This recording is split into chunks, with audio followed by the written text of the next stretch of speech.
Hello students, आज हम लोग पढ़ेंगे क्लास 12th के chapter 5th magnetism and matter के topic magnetism and Gauss's law को। ठीक है, देखो टॉपिक क्या है, मैग्नेटिज्म एंड गॉसेस लॉ, यानी कि मैग्नेटिज्म में गॉसेस लॉ को हमें अप्लाई करके देखना है कि वो अप्लाई होता है या नहीं। तो थोड़ा सा रिवाइज कर लेते हैं गॉसेस लॉ को, जो कि हम लोग ने पढ़ा था इलेक्ट्रोस्टैटिक्स में अपने पहले चैप्टर में, इलेक्ट्रिक चार्जेस एंड फील्ड्स वाले में।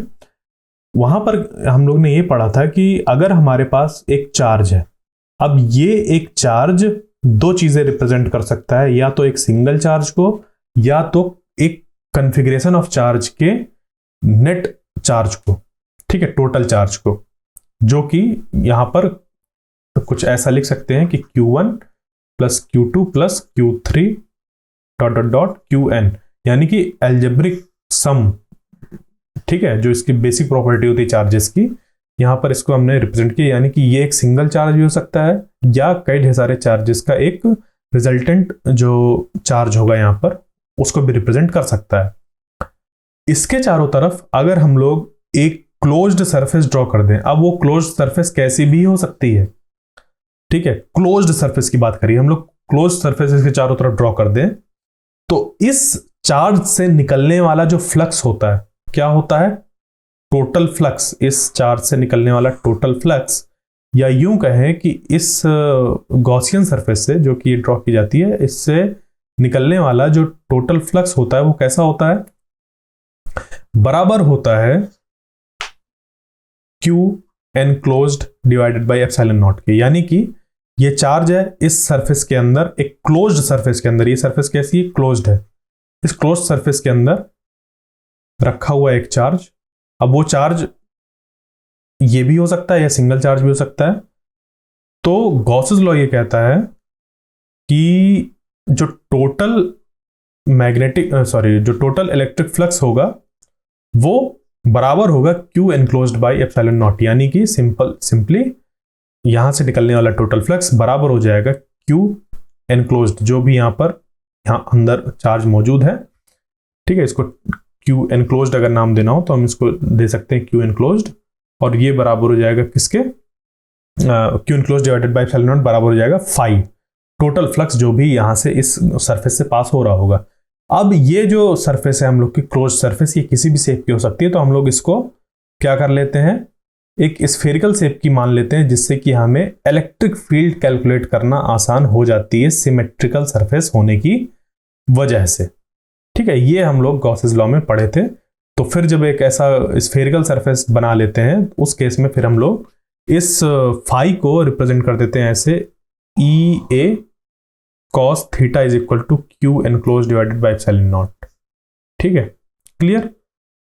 यानी कि इसको अगर हम लोग लिखना चाहें तो लिख सकते हैं E dot A is equal to Q by epsilon naught, ठीक है। Q यहां पर क्या रिप्रेजेंट कर रहा है, जितना भी चार्जेस इस गॉसियन सरफेस के अंदर मौजूद है उसको, ठीक है। और E क्या है, इलेक्ट्रिक फील्ड। अगर हमने एक ऐसी स्मूथ सरफेस ले ली और ये सरफेस कैसी है, एक रेगुलर सिमेट्रिकल सरफेस है, जैसे एक स्फीयर ले लिया, तो E डॉट A जो टोटल सरफेस एरिया है इस गॉसियन सरफेस का, जो टोटल सरफेस एरिया है वो है A, और ये जो E है वो है इलेक्ट्रिक फील्ड, और ये जो A वेक्टर बना हुआ है ये एरिया वेक्टर है, और इस एरिया वेक्टर की डायरेक्शन ऐसी है, आउटवर्ड नॉर्मल, ठीक है, इस तरीके से। तो E dot A is equal to हो जाता है Q बाई एप्सिलॉन नॉट, ठीक है। इसी को अगर हम लोग लिखना चाहें तो और ब्रेक करके लिख सकते हैं, और वो ये हो सकता है कि हम लोग ने इलेक्ट्रिक फील्ड का ये जो यहां पर एक्सप्रेशन लिया है, इसको पूरी हर जगह की इलेक्ट्रिक फील्ड ना मानकर एक अगर छोटा सा एक एरिया कंसीडर करें और सिर्फ उसका एरिया A माने, या S मान लेते हैं, डेल्टा S मान लेते हैं, इस छोटे से एरिया का सरफेस एरिया डेल्टा S, तो इसको लिख सकते हैं हम लोग E delta S is equal to Q by epsilon naught, और ये यहाँ पर समेशन करना पड़ेगा, क्योंकि इस तरीके से जब हम लोग बहुत ढेर सारे सरफेस एरिया कंसीडर करेंगे, छोटे छोटे छोटे छोटे, तो वो मिलकर ये एक बड़ा एरिया पूरा कंसीडर करेंगे, यानी कि समेशन डेल्टा S जो है वो A के बराबर है। सिंपली बस इतना हमें समझ पे आना चाहिए कि हम लोग ने इस बड़े वाले एरिया को, जो इसका स्फीयर का सरफेस एरिया होता है ए, उसको छोटे छोटे पार्ट्स पे डिवाइड कर लिया है। तो इस तरीके से भी हम लोग लिख सकते हैं। ठीक है, तो ये फॉर्म अगर आप यहां तक पहुंच गए हैं, इसके आगे अब हम लोग जंप करते हैं मैग्नेटिज्म में और इसको अप्लाई करते हैं, इस चीज को, इस गॉसेस लॉ को कहां पर, मैग्नेटिज्म में। तो देखिए, ध्यान रखिए ये क्यू क्या रिप्रेजेंट कर रहा है। उसके बाद अब थोड़ा सा यहां पर हम लोग जैसे कि पहले भी डिस्कस कर चुके हैं कि हमारा जो एक मैग्नेटिक डाइपोल होता है उसमें मौजूद होता है क्या, नॉर्थ और साउथ। अगर हम लोग चाहें तो इसकी एनालॉजी लेते हैं और मानते हैं ये इधर पॉजिटिव और इधर ये निगेटिव। ठीक है, एक इलेक्ट्रिक डाइपोल से ऐसी एनालॉजी लेते हैं हम लोग। ठीक है, यानी कहने का मतलब कि नॉर्थ और साउथ ये दो ऐसी चीजें हैं जो एक दूसरे के इफेक्ट को नलीफाई कर सकती हैं अगर इनको आपस में एक साथ कहीं पर रख दिया गया। ठीक है, जैसे प्लस माइनस एक दूसरे के इफेक्ट को कैंसिल आउट कर देता है, वैसे ही नॉर्थ और साउथ भी एक दूसरे के इफेक्ट को कैंसिल आउट कर सकते हैं। ठीक है, यानी कि जैसे डाइपोल मान लीजिए हमने रख दिया है कहीं पर, इलेक्ट्रिक डाइपोल, मान लीजिए कि मैंने एक इलेक्ट्रिक डाइपोल रख दिया और उस इलेक्ट्रिक डाइपोल की वजह से फिर मैंने फाइंड करना चाहा कि टोटल फ्लक्स कितना आ रहा होगा।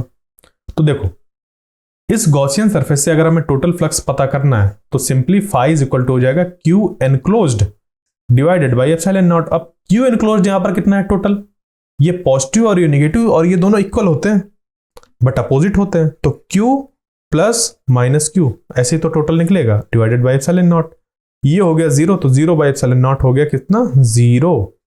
यानी कि अगर हमारे पास एक इलेक्ट्रिक डाइपोल रखा हो और उसके चारों तरफ हम एक क्लोज्ड सरफेस ड्रॉ करें, फिर देखें कि उस क्लोज्ड सरफेस से कितना टोटल फ्लक्स बाहर आ रहा है, तो वो बाहर निकल कर आएगा जीरो के। क्योंकि सिंपली यहां पर हम लोग इसको ऐसे भी देख सकते हैं, पहले तो मैथमेटिकली देख लिया कि दोनों का जो टोटल चार्ज था वो जीरो के बराबर है, तो क्यू बाई एप्सिलॉन नॉट निकल कर आ गया जीरो।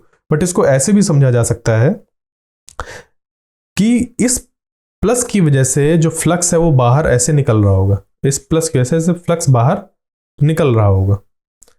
ठीक है, जबकि इस नेगेटिव की वजह से, इस नेगेटिव की वजह से फ्लक्स उतना ही अंदर आ रहा होगा।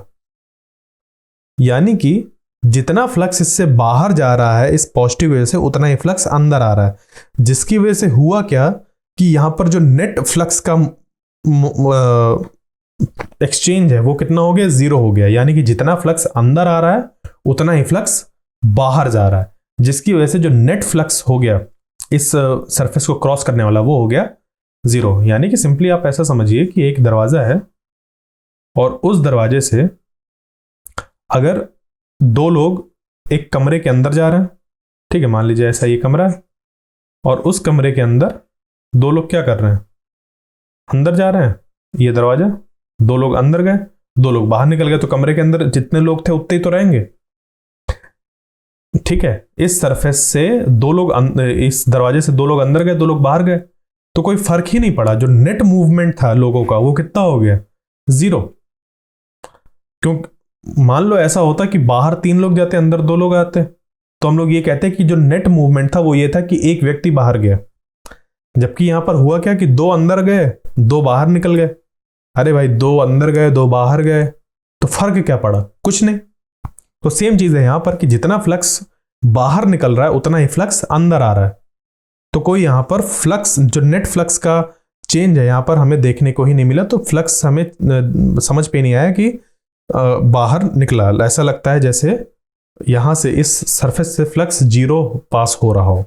ठीक है, तो बस इसी चीज को जैसे ही हम लोग अप्लाई करते हैं मैग्नेटिज्म में।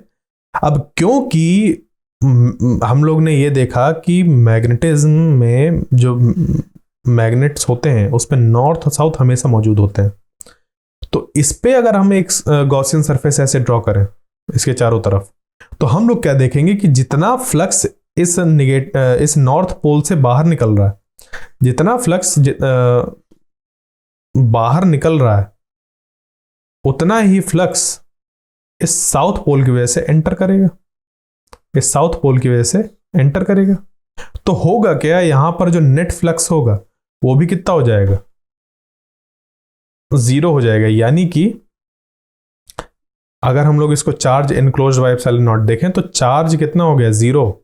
सिंपली हम लोग ऐसा देख कह सकते हैं, क्यों, क्योंकि यहां पर नॉर्थ और साउथ है, नॉर्थ पॉजिटिव रिप्रेजेंट कर रहा है, नेगेटिव, दोनों की स्ट्रेंथ कैसी है, सेम है, तो एक दूसरे के इफेक्ट को ये क्या कर देंगे, कैंसिल कर देंगे। क्लियर, ठीक है। तो ये होता है हमारा गॉसेस लॉ इन मैग्नेटिज्म, कि हम लोग हमेशा B.ds इसको 0 के बराबर लिखेंगे। B.ds यानी कि यही फ्लक्स है हमारा, तो जो टोटल फ्लक्स होता है वो हमेशा 0 के बराबर होता है। यहां पर तो हम लोग Q बाय एप्सिलॉन नॉट लिखते हैं, बट यहां पर हमेशा 0 के बराबर। क्यों, क्योंकि मैग्नेटिज्म में मोनोपोल एग्जिस्ट ही नहीं करता, हमेशा नॉर्थ के साथ साउथ रहता है।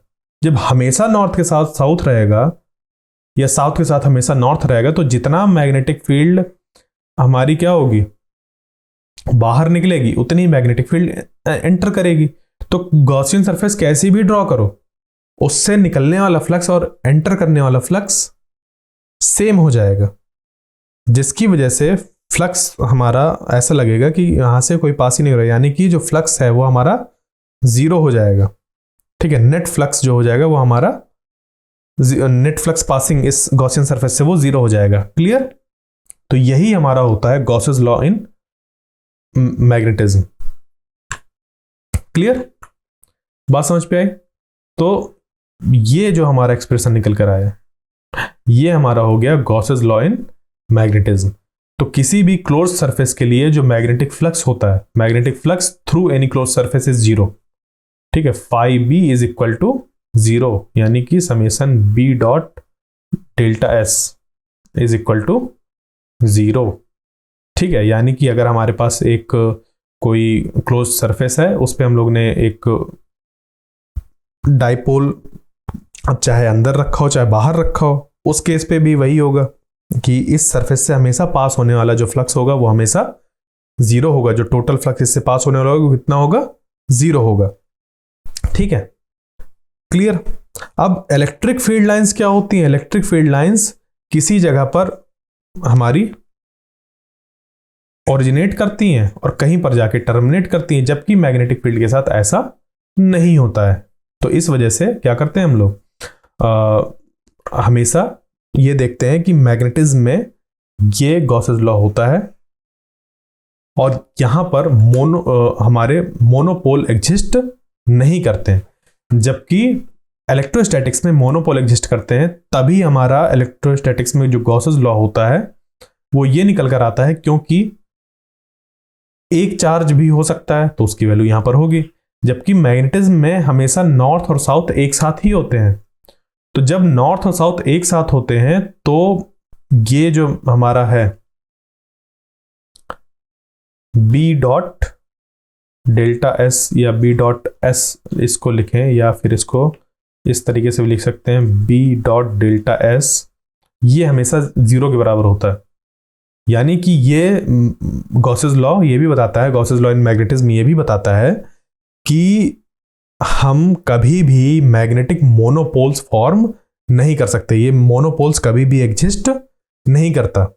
ठीक है, तो अगर क्वेश्चन आपके पास ये आता है कि why magnetic monopole does not exist, तो आप सिंपली ऐसा लिख सकते हैं कि according to Gauss's law in magnetism phi B is equal to 0, यानी कि Q बाई एप्सिलॉन नॉट में जो Q की वैल्यू है वो है 0।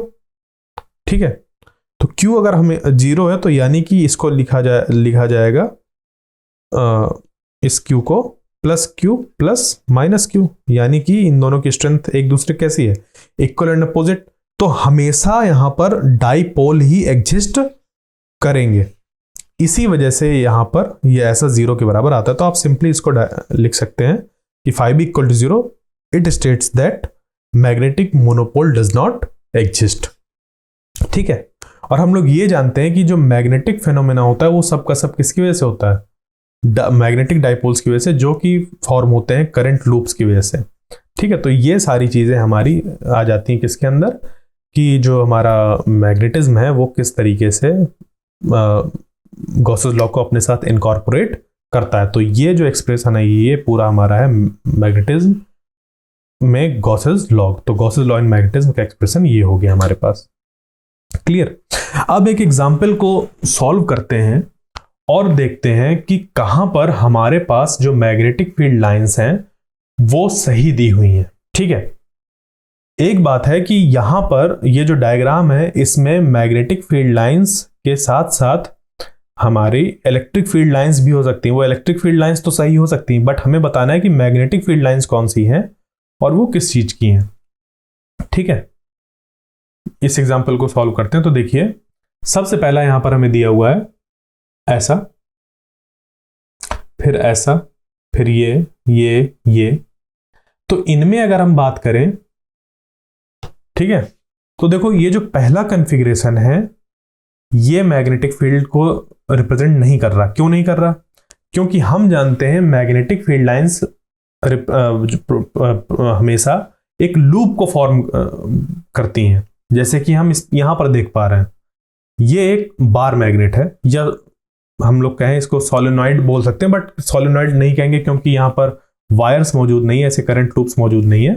तो ये अगर बार मैग्नेट है तो बार मैग्नेट की वजह से देखो मैग्नेटिक फील्ड लाइंस ऐसी हैं, इधर नॉर्थ पोल होगा, इधर साउथ पोल होगा, तो ये ऐसे देखो क्लोज लूप फॉर्म कर रही है। ये यहां पर ऐसा लग रहा होगा कि ओपन है, बट ये एक क्लोज लूप ही फॉर्म कर रहा है। ठीक है, ऐसा देखो यहां पर आ रहा है ना, मैग्नेटिक फील्ड हमेशा इधर क्या हो रही है, outside the magnet north to south और inside the magnet south to north जा रही है। तो ये एक मैग्नेटिक फील्ड को रिप्रेजेंट कर रहा है। उसके बाद यहां पर ये कह रहा है एम्प्टी से स्पेस में इस तरीके से मैग्नेटिक फील्ड लाइंस एक दूसरे को क्रॉस कर रही हैं। तो क्या ऐसा पॉसिबल है? नहीं।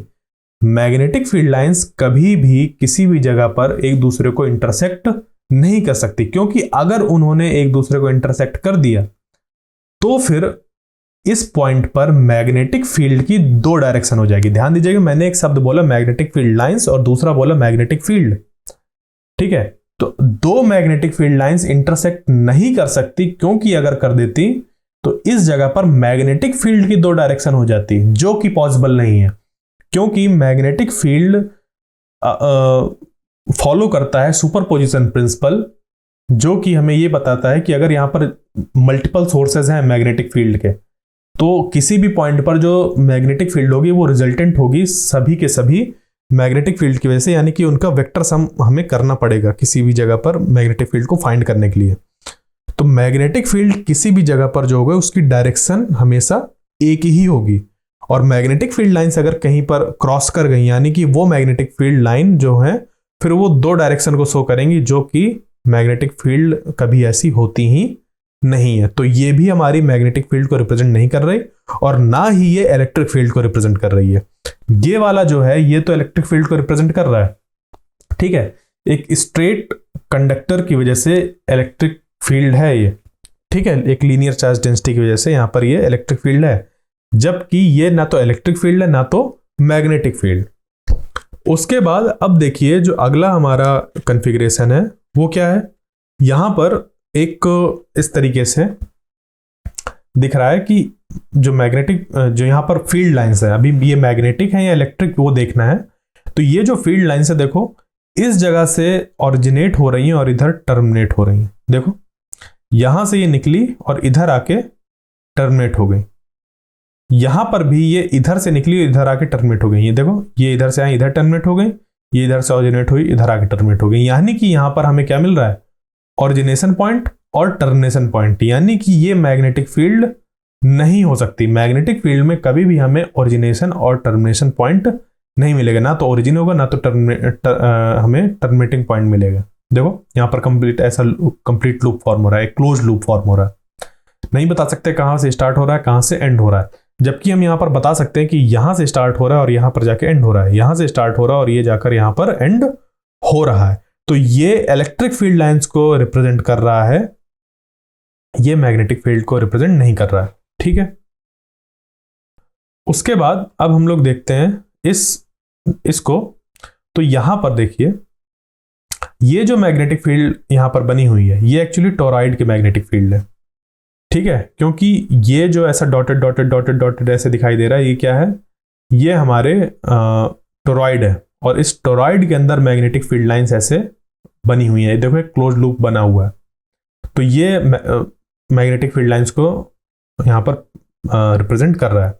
फिर उसके बाद यहाँ पर ये आता है, जैसे ये सर्कुलेटिंग करंट लूप है और ये सोलेनॉइड फॉर्म हो रहा है, तो यहाँ पर भी हम लोग का जो ये एक फाइनाइट सोलेनॉइड है, उस फाइनाइट सोलेनॉइड के जो यहाँ पर पोल्स हैं, इस पोल्स के पास मैग्नेटिक फील्ड यूनिफॉर्म नहीं होती है, यहाँ पर ऐसे ये बेंड होती है, इसी तरीके से यहाँ पर भी ये ऐसे होती है।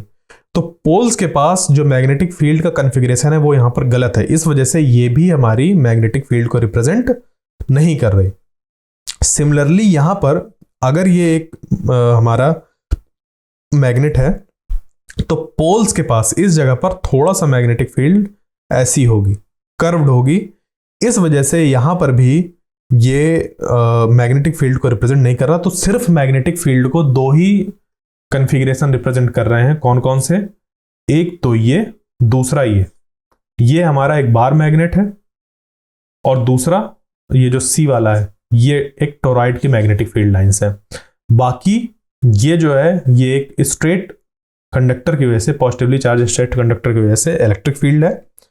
यहां पर हम लोग का पॉजिटिव और नेगेटिव चार्ज, दो चार्ज प्लेट हैं, फाइनाइट साइज की चार्ज प्लेट है, उनकी वजह से इलेक्ट्रिक फील्ड लाइंस है। देखो ये पॉजिटिव चार्ज है, ये नेगेटिव चार्ज, तो यहां से इधर आ रही है, ठीक है, यहां पर ऐसी आ रही है। ये मैग्नेटिक फील्ड लाइन को करेक्टली रिप्रेजेंट नहीं कर रहा, ये ना तो इलेक्ट्रिक फील्ड को रिप्रेजेंट कर रहा है, ना तो मैग्नेटिक फील्ड को, क्योंकि ऐसा पॉसिबल ही नहीं है इंटरसेक्शन। यहां पर क्यों नहीं कर रहा, क्योंकि पोल्स के पास इस तरीके से होना चाहिए था, ठीक है, पोल्स के पास जो मैग्नेटिक फील्ड होनी चाहिए वो ऐसी होनी चाहिए, जबकि इस पे नहीं बनी हुई है। सिमिलरली यहां पर भी पोल्स के पास जो मैग्नेटिक फील्ड होनी चाहिए वो कुछ ऐसी होनी चाहिए इस जगह पर, जबकि यहां पर ऐसे नहीं बनी है। तो इस हिसाब से जो हमारा ये एग्जाम्पल है, इसमें सिर्फ दो ही मैग्नेटिक फील्ड को रिप्रेजेंट कर रहे हैं, बाकी मैग्नेटिक फील्ड को रिप्रेजेंट नहीं कर रहे हैं, ठीक है। तो आई होप जो आज की चीजें थी वो आपको समझ पे आई होंगी कि गॉसेस लॉ इन मैग्नेटिज्म क्या है, वो क्या रिप्रेजेंट करता है। सिंपल सा ये है कि हम जो टोटल फ्लक्स देख रहे हैं, magnetic flux coming out of the closed surface, वो कितना होगा, हमेशा हमारा 0 होगा। क्यों? क्योंकि मोनोपोल एग्जिस्ट नहीं करता, नॉर्थ साउथ हमेशा प्रेजेंट होंगे। तो कभी भी हम किसी मैग्नेट के अराउंड एक क्लोज्ड सरफेस अगर ड्रॉ करेंगे, तो उस क्लोज्ड सरफेस से जितना फ्लक्स बाहर जा रहा होगा उतना ही फ्लक्स अंदर आ रहा होगा। सिंपली ये हमें पता चल रहा है यहां से, ठीक है। तो ये हमारा गॉसेस लॉ इन मैग्नेटिज्म है, इस तरीके से हमें इसको ध्यान रखना है। तो आई होप आपको जो चीजें थी समझ पे आई होंगी, क्लियर हुआ होगा, नए कॉन्सेप्ट्स मिले होंगे। इसी तरीके के जो हम लोग और चीज़ों को डिस्कस करेंगे अपने आने जो भी लेक्चर्स होंगे उस पर। तब तक के लिए थैंक यू।